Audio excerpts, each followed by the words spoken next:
So going back to that review that I mentioned out of the Hopkins group, that group established that 1 in 31 persons, or 3.2% of the population in the US, has an autoimmune disease. So they had synthesized 30 years of data to come up with this estimate, and it was the first comprehensive analysis.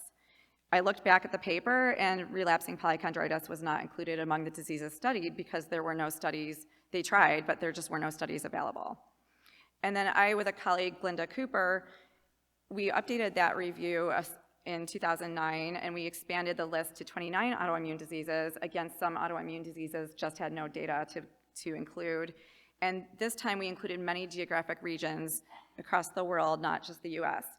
And from our estimate, we estimate the prevalence of autoimmune disease to be at least 7.6 to 9% of the population. So almost 1 in 10 people, we believe, has an autoimmune disease.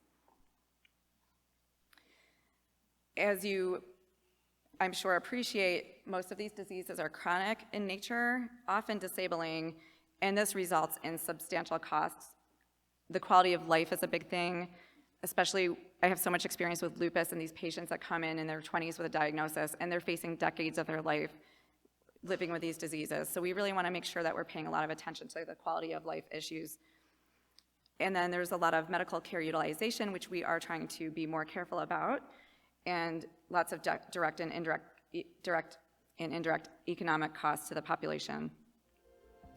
And the effects on mortality and morbidity are quite high. So despite the common perception that these diseases are relatively rare, the combined mortality from this class of diseases is hidden.